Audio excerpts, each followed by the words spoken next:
Capítulo 44. La espada y la alianza. Parte 9. Sangre, violencia, conquistadores, los conceptos que fueron desapareciendo paulatinamente a lo largo de las edades del hombre. Paz y democracia, aunque las edades bárbaras de antaño habían pasado, el presagio de la guerra había vuelto. El cielo comenzó a oscurecerse, revelando el horizonte anaranjado del crepúsculo. Ares apretó sus manos en puños, las cadenas que envolvían sus antebrazos tintinearon mientras colgaban sueltas en el aire, carbonizadas por la creciente temperatura de su cuerpo. Le enseñaron la espalda, las llamas que parpadearon a través de su rostro, eludiendo la emoción que brotaba de su interior. Su armadura ardía, motas de brasas chisporroteando a la deriva de la túnica rasgada y el manto sostenido en su lugar en su cintura por un cinturón gastado. ¿Cuánto tiempo había esperado? ¿Años, décadas, siglos? No más. La divinidad comenzó a surgir de él, los sonidos de la batalla resonaban en los cuernos que soplaban desde las profundidades, los tambores golpeaban desde el interior de su propio pecho. Conflicto, muerte, ruina, lo ansiaba todo, recordando los tiempos en que los humanos invocaban su nombre en aras del derramamiento de sangre y la ambición. Era Ares, el dios griego de la guerra. No le importaba a él ni a ninguno de los dioses de la guerra de qué lado estaban. La promesa de una batalla de la boca del mismo dios único era simplemente irrefutable. Bellona, que estaba al lado de Ares, simplemente se burló de la forma en que los otros dioses presentes estaban mirando, pero su reacción fue reflejada por los otros dioses de la guerra. Ya no había vuelta atrás, sin embargo, la emoción de enfrentar probabilidades aparentemente insuperables solo les hizo hervir la sangre. El aire estaba comenzando a cambiar notablemente, cada dios de la guerra liberaba sus propios dominios de batalla que alteraban su entorno. Mientras no fueran reprimidos, crecerían fuertes a través del combate. Si este es el camino que todos han elegido, entonces no sirve de nada razonar. Dijo Hades cuando notó que el ceño fruncido se abría paso en el rostro de Zeus. Era evidente que Zeus dudaba. Una cosa era enfrentarse a un solo dios, pero otra era enfrentar el poder combinado de varios dioses de la guerra a la vez. Además, no ayudó que Zeus y los otros líderes de los panteones sospecharan de los eventos que llevaron a la disputa actual. Ares y Bellona sabían muy bien que Hades y varios otros dioses habían cooperado para socavar la actual reunión del Consejo. Aunque Shirou ya había insinuado las acciones de Hades, no serviría para que la prueba de su participación saliera a la superficie tan fácilmente. Con un pensamiento, Hades levantó un dedo y olió un rastro de divinidad para instigar a sus segadores a la acción. El inframundo del diablo no era su infierno para gobernar, pero eso no significaba que su autoridad como dios del inframundo fuera anulada. Mientras estuviera bajo tierra o encarnara el concepto del mundo del tormento eterno, entonces no se podía negar su autoridad. Además, no eran sus fuerzas las que actuarían de todos modos. Solo estaba proporcionando un medio, sus segadores abriendo un camino para que lo siguieran los ignorantes. Los tontos miembros más nuevos de la vieja facción de Satanás. A diferencia de los miembros mayores, ninguno entendió realmente el peso que tenía el nombre del diablo Marbas. Marbas era la figura legendaria del inframundo bíblico que había terminado y marcó el comienzo de una nueva era. Era un monolito en la sociedad del diablo que ningún diablo en el pasado se atrevió a confrontar abiertamente. El resurgimiento de Marbas como humano con el poder del dios único y el demonio Marbas interrumpió los mismos cimientos que la facción del viejo Satán había construido después de la muerte de Marbas. No era una exageración decir que casi la totalidad de la generación anterior había sido conquistada desde el momento en que apareció Shirou, pero los miembros más nuevos estaban insatisfechos. Fueron ellos los que habían esperado el momento oportuno y se negaron a escuchar la experiencia de sus mayores. No ayudó que la mayoría confiara demasiado en el poder que el dragón de Ouroboros les había dado en forma de serpientes. Ninguno de ellos había estado presente para presenciar la batalla en la conferencia de las facciones de la Biblia. No importa, su ignorancia y audacia se adaptaban perfectamente a los propósitos de Hades. Ahora el único problema que quedaba por resolver era la creciente oposición generada por la figura que tenía ante sus ojos. ¿Qué eres? La pregunta fue quizás la más contemplada en las mentes de los presentes que miraban a Shirou, quien estaba audazmente al frente con los dioses de la guerra. Por supuesto, estaba interiormente aprensivo al enfrentarse a tantos dioses diferentes de los otros panteones, pero por el bien de los que estaban detrás de él y los que confiaban en él, no podía vacilar. Los dioses de la guerra a su lado serían los primeros en darse cuenta, y ninguno de ellos veía bien a los cobardes. Además, no eran los únicos con la capacidad de alterar el mundo que los rodeaba para que coincidiera con sus dominios. De hecho, sin el Dios único o todos los males del mundo dentro de él, posiblemente era la encarnación más cercana a un dios de guerra humano. Todo lo que le hubiera faltado era la divinidad, y ahora que tenía incluso eso, sus limitaciones estaban libres. Él era acero y el acero era él. Una espada, a través de su hoja, apalancada contra aquellos que buscaban hacer daño a sus amigos y familiares. Cerca de él, Zenobia preparó su espada impasible, tratando de conectarse con la sensación que había sentido la noche anterior y soltándola con toda su fuerza. El monumento Seiber dentro de ella reaccionó, y todo su cuerpo quedó envuelto en un vórtice de luz que se atenuó para revelar su forma blindada debajo. Una coraza de hierro reluciente se pegó a su pecho que se extendió para cubrir la totalidad de su espalda. Los cueros colgaban sueltos a su alrededor, con los símbolos de la cruz grabados en el material. Los demás a su alrededor se apresuraron a seguir su ejemplo, Michael, Gabriel y Azazel desplegaron sus alas y brillaron con su luz. Sirceps y Ayuka asintieron el uno al otro antes de que el poder de destrucción comenzara a filtrarse por debajo de la piel de Sirceps y rápidamente se uniera a su alrededor. Solo sus ojos se volvieron discernibles, fosas rojas ardientes que se estrecharon hacia el enemigo mientras su aura parpadeaba como una llama. Ayuka fue mucho más simple. Desde debajo de él, innumerables sellos mágicos comenzaron a flotar en el aire, la complejidad más allá de la comprensión común. Hades miró a sus hermanos y supo instantáneamente que Poseidón había optado por no involucrarse. Poseidón no solo le había dado su bendición a Shirou, sino que su impresión de Shirou era bastante buena. El hecho de que la esposa de Poseidón, Anfitrite, se aferrara a la segunda copia del tridente de Poseidón, hablaba maravillas de cuál sería la postura del dios del mar para la situación. Zeus era diferente. Sintió que su prestigio estaba siendo desafiado, pero dudaba en actuar debido a sus sospechas. Estaba mirando a Hades discretamente, tratando de leer lo que Hades podría haber hecho para instigar tal reacción de la facción de la Biblia. Sus cejas se fruncieron, zarcillos de relámpagos subieron y bajaron por sus brazos mientras el aroma del ozono comenzaba a difundirse. Independientemente de lo que había hecho Hades, había algo que Zeus no podía dejar pasar. Sus ojos se desviaron hacia Ares y los otros dioses de la guerra que se oponían a él y al otro consejo de dioses. Se estaban saliendo de la línea para atreverse a albergar pensamientos de rebelarse contra sus propias facciones. Este asunto requería disciplina, y no le importaba si se ajustaba a lo que quería Hades. Lo consideró solo un momento más antes de tomar una decisión. No interferiría con los problemas entre Hades y la facción de la Biblia, pero no permitiría que Ares y los otros dioses de la guerra actuaran tan descaradamente.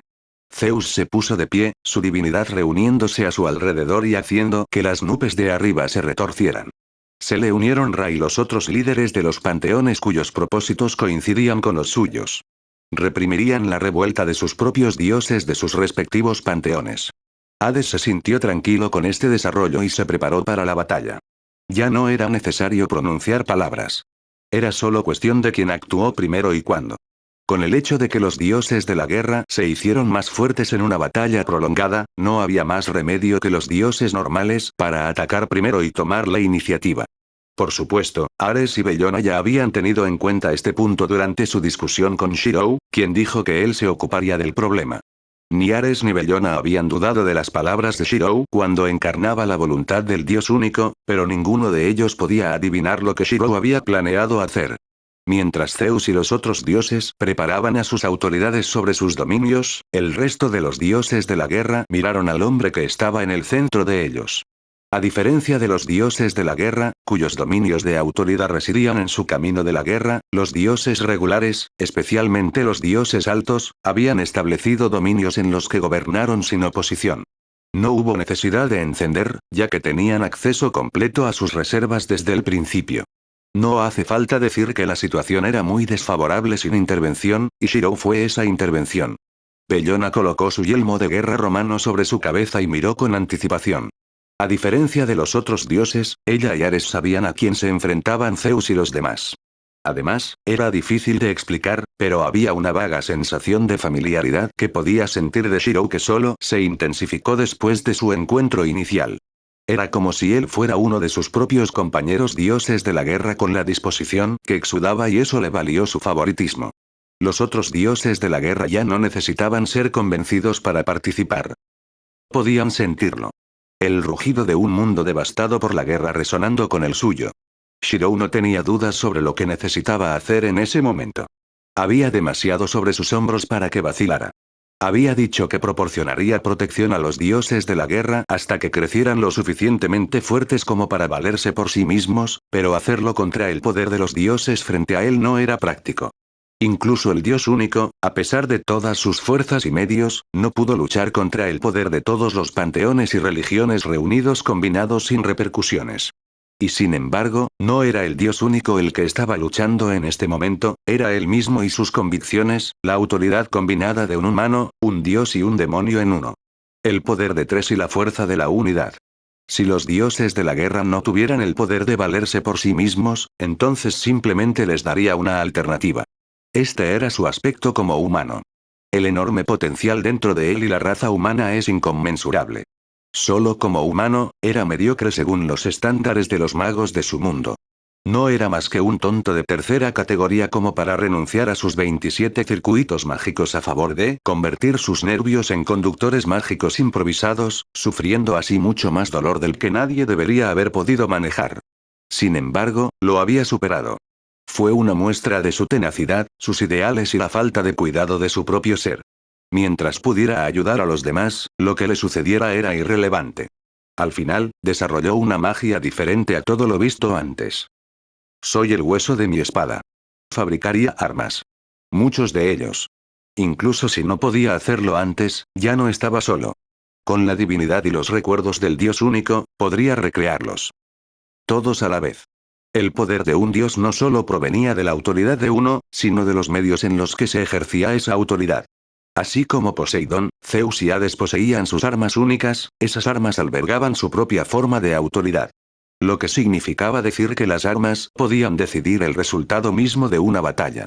Los dioses de la guerra eran maestros en el combate armado y desarmado. No conocían el concepto de competencia ya que lo eran desde el principio. Por lo tanto, se lo daría. Aquellos que eran como él, que podían entender el uso de un arma con una simple inspección. Los ojos de Ares se agrandaron. Todos los ojos de los dioses de la guerra se agrandaron. Arma tras arma se manifestaba ante sus ojos, albergando una divinidad que silenciaba a todos. Esta lanza era. Era el oscilante de los nórdicos antiguos. Aquello que era ineludible. Gengnor. La lanza que nunca falla. Ares no supo qué hacer con la lanza que se manifestó frente a él, pero la sonrisa salvaje que cruzó por su rostro no pudo ser contenida. Bellona y los demás eran iguales, cada uno de ellos presentado con un arma que podría reforzar su poder actual por un amplio margen. A ninguno de ellos le importaba lo que sintieran los otros dioses al ver que sus armas, que aún llevaban en sus manos, caían repentinamente en manos de otros. Sin embargo, era la menor de sus preocupaciones, en particular los dioses menores y medios, quienes sentían la mayor sensación de peligro. Los dioses de la guerra ya eran problemáticos y ahora equipados con armas que podrían explicar su vulnerable etapa inicial, ninguno deseaba verse atrapado en el conflicto. Comenzaron a retroceder uno por uno, dejando solo a los dioses altos que miraban sombríamente en silencio. Nunca habían visto algo así antes, y solo les hizo darse cuenta de lo peligroso que podría ser Shirou sin restricciones. Miraron a Shirou con la intención de someterlo, pero el otro dios de la guerra les impidió el paso al entablar combate. Shirou no se movió y tampoco Zeus y los otros líderes de los otros panteones.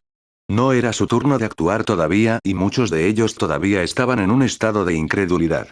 Fue un breve respiro que Shirou aprovecharía al máximo. La principal preocupación de por qué necesitaba que los dioses de la guerra se unieran a él se debía a la gran cantidad de dioses de los otros panteones. Sin embargo, en cualquier caso, solo porque necesitaba la ayuda de los dioses de la guerra no significaba que la facción de la Biblia fuera débil. De hecho, era fuerte, pero estaba inactivo. Se había perdido demasiado en la gran guerra entre los ángeles y los demonios, pero no todo tenía que perderse en el tiempo. Cerrando los ojos, Shirou imaginó un arma del antiguo y la invocó después de la indicación del Dios único. Era algo que Michael necesitaba volver a ver para comprender. Una lanza simple apareció en el aire, flotando ante Michael. No era tan famoso como la lanza de Longinus, ni tenía propiedades similares, pero a los ojos de los ángeles, significaba mucho más. Un estandarte solitario estaba adornado con borlas en la base frontal de la lanza, la cruz estampada en la tela triangular parpadeando con luz sagrada que parecía desesperada por alcanzar a Michael. Era una lanza que tenía a Michael visiblemente rígido. «Esta era tu lanza, Michael». Shirou estaba diciendo las palabras que Dios deseaba transmitir. El que rompiste personalmente en la guerra. No era culpa suya que los cielos hubieran perdido tanto. No fue pecado de Michael cargar. Por lo tanto, ya no debería seguir cargándose con algo más allá de su propio control. La lanza de Michael no se había roto debido a la batalla, sino por su propia voluntad. No se sintió digno de empuñarlo después de la muerte de sus hermanos y hermanas a quienes no pudo salvar. Incluso ahora, Michael vaciló, pero se quedó en silencio cuando la lanza finalmente apareció a su alcance. Toma tus deberes una vez más. Lo que pasó entonces, no fue tu culpa. La luz de la lanza convergió alrededor de Michael cuando sintió que Gabriel y Azazel colocaban sus manos en su hombro de manera tranquilizadora. Eres el ángel de la guerra. No te detengas en los remordimientos que llevas de un tiempo que había pasado hace mucho tiempo. Piensa ahora en el futuro, y deja ir tus autocontroles. Los serafines ya no están solos. Dijo la palabra, Shirou desvió su atención mientras Michael agarraba su lanza. Sirceps y Ayuka no pronunciaron una palabra a pesar de su incomodidad. Todavía veían a Shirou principalmente como Marvas de la guerra civil, y verlo usando los poderes de la luz parecía incorrecto. Fingieron que no veían nada para evitar distraerse. Fue entonces cuando Zeus y los otros dioses se calmaron y tomaron medidas. Cada uno de ellos se movió para someter a sus respectivos dioses de la guerra, pero Shirou no podía permitir que eso sucediera. Incluso con armas que reforzaran su fuerza, la mayoría de los dioses de la guerra no podían esperar luchar contra los líderes de sus panteones por mucho tiempo. Sirceps y los demás deben haber notado la expresión que estaba haciendo Shirou porque despegaron para interceptar sin una sola palabra. Zenobia fue a ayudar a los dioses de la guerra contra los dioses menores y medianos, mientras Azazel se interponía en el camino del panteón budista. Michael se opuso a Zeus, Sirceps a Ra, y Ayuka hacia los otros dioses altos, que aún tenían que hacer un movimiento. Hades era el que estaba opuesto a Shirou. El dios de la muerte lo miró con abyecta fascinación. Lo que había sucedido estaba más allá de la comprensión actual de Hades. Las cosas estaban sucediendo demasiado rápido y demasiado fuera de la predicción para que él reaccionara adecuadamente, hasta que hubiera llegado a ese punto. ¿Quién eres en realidad? Hades habló en voz baja, sus manos extendidas y liberando un miasma oscuro. Él y Shirou estaban ocupando un espacio más allá de donde los demás estaban comenzando sus enfrentamientos y así podían hablar en privado. Supongo que fueron Ares y Bellona quienes divulgaron la información de hoy, pero tengo curiosidad, ¿qué dijiste para convencerlos? Aunque Ares y Bellona eran de sangre caliente, no darían la espalda tan fácilmente a sus propios panteones. Como quienes encarnaban los conceptos de guerra, la lealtad estaba casi arraigada en sus seres. Después de todo, ningún comandante o soldado podía permitirse el lujo de no confiar en sus superiores en la guerra. Continuando con esta línea de pensamiento, la única conclusión a la que pudo llegar Hades, fue que Ares y Bellona estaban actuando en nombre del panteón griego y romano. Por tanto, ¿qué era lo que le faltaba? Hades reflexionó sobre el pensamiento en su mente antes de dejar el asunto a un lado. Shirou simplemente asintió con la cabeza a la pregunta de Hades, sin dar más detalles. Hades estaba sintiendo un mal tipo de premonición mientras miraba a Shirou frente a él. Por una razón u otra, sintió que no podía permitirse el lujo de distraerse. Todo lo que hizo, cada plan y acción, fue todo por el bien de su propio panteón. No dudaría más. Aquellos que se interpusieran en su camino serían simplemente eliminados, la alianza entre los dioses no sería más que una farsa para que la facción bíblica mantuviera el poder. Reuniendo la divinidad dentro de su cuerpo, las cuencas huecas de sus ojos comenzaron a parpadear con una llama púrpura. Te ofrezco una propuesta, únete al panteón griego y este asunto concluirá en paz. Shirou era demasiado valioso para dejarlo en el barco hundido, que era la facción de la Biblia. Su capacidad para crear copias de armas de inmenso poder ya no podía ser ignorada. El hecho de que los dioses de la guerra ya se defendieran en las primeras etapas de la batalla era un testimonio de los beneficios que Shirou podía traer. Lo siento, pero eso no va a suceder. Respondió Shirou de manera uniforme. Por supuesto, quería que las cosas terminaran en paz, pero con la amenaza inminente de la Triexa, necesitaba que los otros dioses entendieran el alcance del enemigo al que se enfrentarían. Además, su objetivo no era la aniquilación de los otros dioses, sino la formación de una alianza. Muy bien. Concedió Hades con calma. Si quieres enfrentarte a mí como eres ahora, entonces, por supuesto, adelante, pero, ¿qué pasa con los que quedaron atrás en el inframundo? A estas alturas, los otros grupos deberían haber comenzado a atacar. Tienes tiempo para permanecer aquí. Sobre eso. La expresión de Shirou permaneció neutral, la divinidad surgiendo de él de repente se volvió más y más pura hasta que se volvió cegadora. Ya no había necesidad de ocultar quién era, y a quién contenía.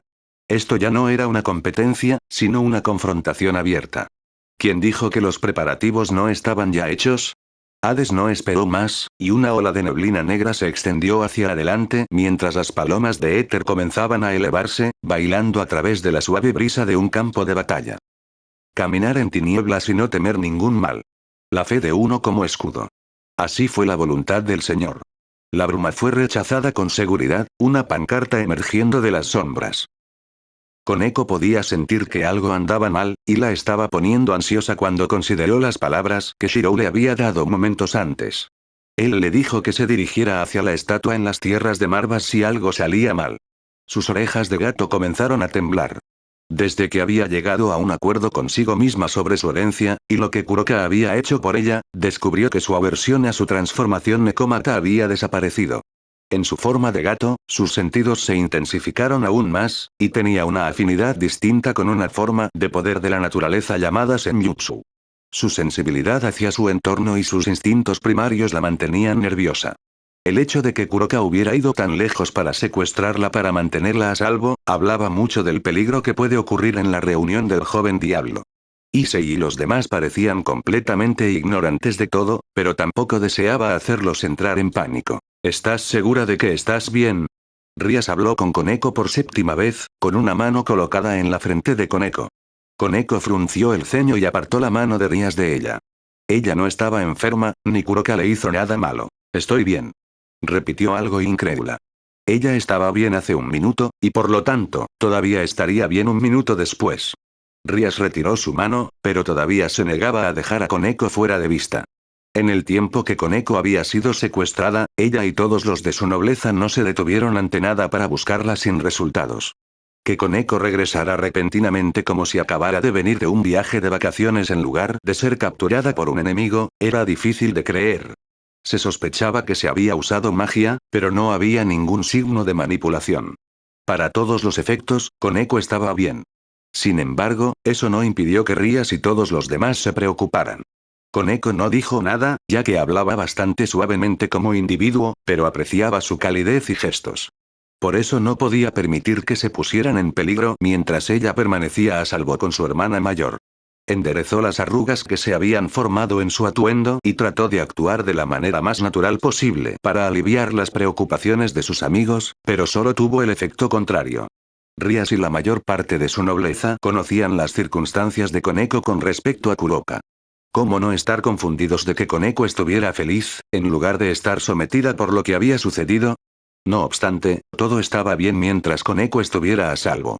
Rías y los demás estaban caminando para presenciar la batalla de Souna contra el heredero de la casa Agares después de su propia victoria en la mañana, pero algo de repente pareció mal. Más adelante en el pasillo, se podía ver a Adelina Swiftblade paseando de un lado a otro, sus ojos de vez en cuando inspeccionando su entorno con un intenso escrutinio. Al no encontrar nada, frunció el ceño con impaciencia y reanudó sus rondas. Rías contempló llamarla, pero la expresión dura en el rostro de Adelina lo hizo difícil. Al final, Adelina pasó junto a ellos sin decirle una palabra más, deteniéndose solo para sentir a Rías a quien conocía debido a la amistad de Rías con Souna. Ten cuidado. Adelina dio una sola advertencia. Shirou le había informado que los enemigos podrían estar llegando, y por lo tanto, no quería que los enemigos supieran que sus planes ya habían sido descubiertos. Cuanto menos supiera la gente, mejor sería pillar desprevenido al enemigo, pero los conocidos eran una excepción. En realidad, Adelina era bastante egoísta y no quería que nadie que conociera se lesionara. Después de sus dos palabras, Adelina continuó, buscando dónde podía atacar el enemigo y preparándose para la batalla. Rías y los demás estaban perplejos ante la repentina advertencia de Adelina, pero Koneko estaba casi segura ahora. El peligro ya los rodeaba. Visitemos la estatua de Marvas. Habló Koneko nerviosamente, ya no estaba dispuesta a guardar su información para sí misma. Puede que ocurra un ataque hoy. Reveló. El estado de ánimo se puso serio al instante. Solo Issei parecía tener la tranquilidad de seguir comiéndose los pechos de Adelina con los ojos en la distancia. Issei no estaba solo. Souna y su nobleza acababan de llegar, y Salley se apresuró a unirse a Issei de una manera más discreta. Había una huella roja en la palma de la mano sobre el rostro de Salley, que era claramente obvio por lo rojo que estaba, pero no se podía comparar con el rubor que era el rostro de Souna. En sus manos estaban las mismas tabletas de las que pensó que se había deshecho, solo para que Salley se las devolviera en persona. Se sintió completamente mortificada cuando descubrió que en realidad no se había deshecho de ellos, sino que los había arrojado a Salley, quien llegó a la conclusión equivocada sobre sus intenciones. Estoy listo, presidenta. Salley había dicho mientras irrumpía en su camerino. No hay palabras que puedan describir su vergüenza en ese momento. Ella era una persona lógica, y sabía que era culpa suya que la situación resultara como fue, pero no pudo evitar querer echar la culpa a Issei. Cuando arrojó las tabletas, Salley las golpeó en la cara frente a Tsubaki y los demás. Fue solo después de discutir con Issei que Salley llegó a sus propias conclusiones sobre su comportamiento. La mirada que tenía en los ojos fue suficiente para atravesar el acero. Issei se estremeció cuando Salley le lanzó un puñetazo a la cara indignado por lo que había pasado por el consejo de Issei. Mientras tanto, Koneko sintió que sus palabras no se estaban tomando lo suficientemente en serio debido a las acciones de Issei y Salley, y las repitió nuevamente. Rías, Akeno, Asia y Kiba habían escuchado a Koneko la primera vez, y estaban en silenciosa contemplación, mientras Souna y los demás estaban al tanto. Tenemos que advertir a todos. Concluyó Souna, colocando un dedo debajo de su barbilla. ¿Pero por qué la estatua de Marvas? Koneko dudó en cómo responder porque, por lo que Rías y todos sabían, ella estaba con Kuroka en el momento de su secuestro. Si hablaba, inadvertidamente revelaría la participación de Shirou, lo que no deseaba hacer por su bien. Ella permaneció en silencio, lo que provocó que Souna renunciara a una explicación. De todos modos, no era importante. Sin decirle una palabra más, el grupo se dirigió hacia el salón de recepción del edificio donde los otros jóvenes demonios se reunieron para socializar. Sikubaira Agares y Saira Orgbael estaban presentes junto con su nobleza, y Diodora Astoroth estaba bromeando cerca de la esquina. Sikubaira era la joven heredera de la casa Agares, una belleza deslumbrante con un semblante frío y meticuloso por naturaleza. Llevaba su cabello rubio largo a ambos lados de su rostro de anteojos, y siempre mantuvo el aire de noble. En comparación, Saira Org parecía más un luchador. Su cabello negro se mantenía corto y recortado, mientras que los músculos de sus brazos y torso estaban expuestos, mientras usaba una batidora simple. Sonrió a su llegada, indicando lo fácil que era para los demás llevarse bien con el hombre cuyo carisma natural atraía a otros hacia él. Diodora, por otro lado, tenía un corte de pelo simple y parecía bastante delgado para alguien que se jactaba de la fuerza del próximo heredero de la casa Astaroth. Llevaba un traje abotonado con cuello doblado y un abrigo largo sobre los hombros. Su rostro se iluminó cuando su mirada se posó en Asia Argento, pero se endureció cuando Issei bloqueó su vista y lo maldijo. No obstante, Diodora pudo ver que algo andaba mal con la seriedad con la que actuaban Souna y Rías. Sikubaira y Saira Org también notaron la peculiaridad y se dirigieron hacia ellos. Sin el conocimiento de nadie, Diodora desapareció silenciosamente. Intentaré en sus ojos. En otra parte de los jóvenes demonios reunidos dentro de una habitación oculta, una pared se abrió cuando Diodora hizo su aparición. El interior de la habitación estaba profusamente decorado con muchos demonios jóvenes y de mediana edad sentados en una larga fila de mesas. Al final de la fila más larga estaba sentado un hombre cuyo largo flequillo cubría la totalidad de su ojo derecho y otro hombre vestido completamente de negro. Eran Shalva Beelzebub, y Cruserei Asmodeus, los líderes restantes de la facción del viejo Satán que se había formado después de la muerte de Marvas. Tanto Shalva como Cruserei eran hombres guapos como corresponde a los demonios cuya habilidad para encantar a otras razas estaba en la cima. Shalve vestía un conjunto de armadura con capa negra, mientras que Cruserei simplemente vestía un traje oscuro hecho de varias sedas y cueros finos. Se han reunido en la sala de recepción como estaba previsto. Dijo Diodora con entusiasmo antes de ponerse sombrío. Sin embargo, las herederas Gremory y Citri parecen haber captado algo. Shalva bebió un sorbo de una copa de vino que tenía en la mano y no se molestó en entrar en pánico. No importa. Dijo. Ya hemos sellado este edificio. No sirve de nada escapar. Crucerei asintió con la cabeza. De hecho, la única preocupación es Adelina Swiftblade. ¿Qué hay de su paradero? Otro diablo en la habitación se paró torpemente e informó. No pudimos vigilarla debido a su velocidad. Debemos haberla alertado de que la estábamos siguiendo. La atmósfera se volvió pesada. De todos los presentes, nadie dudaba de la habilidad de Adelina. Muchos incluso habían visto sus vídeos de rank up en sus rating games. Su espada no debía tomarse a la ligera. Según las palabras de los miembros mayores de la facción del viejo Satán, su espada era la más cercana al estilo de las Demon Marvas en la guerra civil. Otro factor que tuvo que ser tomado en consideración fue el hecho de que Okita Souli de la nobleza de Sir Zechs Gremory, fue visto acechando cerca de los límites del edificio. Ninguno de los presentes sabía por qué estaba cerca, ya que ninguno de los otros miembros de la nobleza de Sir Zechs estaba movilizado. Este nuevo fragmento de información hizo que tanto Shalva como Crucerei fruncieran el ceño, pero no podían abandonar lo que ya habían comenzado. No importa cómo les advirtió la generación anterior contra sus acciones, ni Shalva ni Crucerei estaban convencidos. En lo que a ellos respectaba, un Marvas que no los apoyaba era un Lord Marvas que no era necesario. Ninguno de los dos se había encontrado con Marvas en el pasado, y esa era la raíz de su ignorancia. Solo Kateria lo había hecho, pero actualmente estaba prisionera en lo profundo de un lugar desconocido en el inframundo. De los demonios presentes, casi ninguno contaba con los miembros más antiguos de la facción del viejo Satanás. Solo había un presente, y no era precisamente el portador de buenas noticias. Su nombre era Nirgul Halfas, un veterano demonio de la última clase de la guerra civil que solo aceptaba a Marvas como el legítimo gobernante del infierno. Con la reaparición de Marvas, Nirgul fue uno de los primeros en denunciar a los miembros más nuevos de las acciones de la facción del viejo Satanás. Su cabello se había vuelto gris desde hacía mucho tiempo hasta convertirse en una fina plata, y en ese momento se parecía a un hombre de mediana edad en la cima de los 30.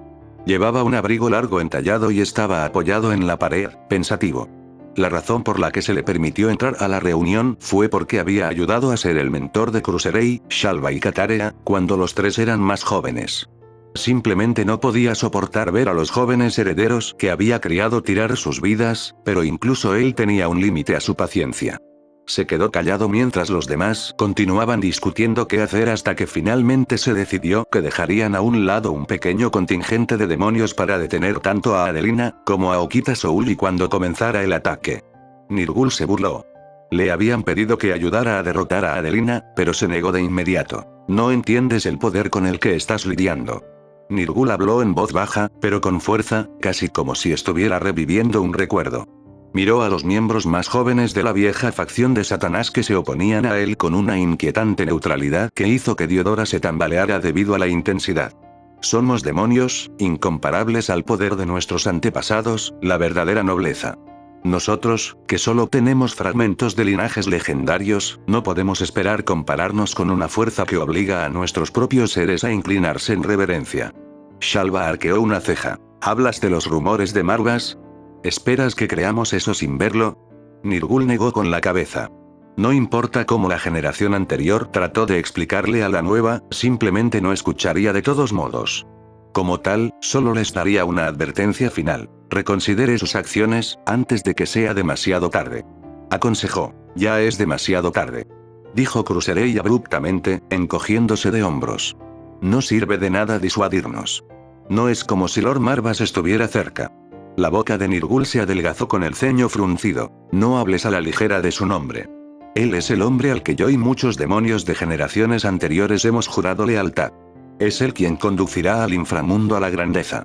Puede que no esté aquí ahora, pero seguramente vendrá. Entre ellos y Lord Rizebim, seguramente es la única opción. Diodora, que estaba escuchando atentamente con los otros demonios, de repente se puso nerviosa. De todos los presentes en la sala, Nirgul era quizás el más fuerte tanto con sus reservas mágicas como con su experiencia, y sin embargo, por sus palabras y orientación, parecía tener miedo. No tengo miedo, reverente era un término más apropiado. Ya tuve suficiente de esto. Nirgul se volvió para irse, de espaldas a los miembros de la nueva generación. Si siguen adelante con sus planes, todos morirán. ¿Y cómo puedes estar tan seguro? Shalva se sentó de donde estaba sentado, sosteniendo una serpiente que se deslizaba dentro de un frasco de vidrio. El poder de los Ouroboros está a nuestro alcance. Nirgul negó con la cabeza y se volvió para mirar a Shalva y al resto con ojos compasivos. Si fue antes, es posible que hayas tenido una oportunidad, pero ahora no te servirá de nada. El poder de Lord Marvas es un poder privado de razón o entendimiento. Absolutamente indomable, como si miraras en un abismo sin fondo en el que la oscuridad del Banta Black consume, y ridiculiza cualquier esfuerzo inútil, exigiendo sumisión. Luchar contra él, es comprender la diferencia entre diablo y demonio. Nirgul miró fijamente a todos los que lo miraban tontamente antes de burlarse y marcharse. Esa es la fuerza de Lord Marvas. El demonio del inframundo. Una fuerza que era insondable.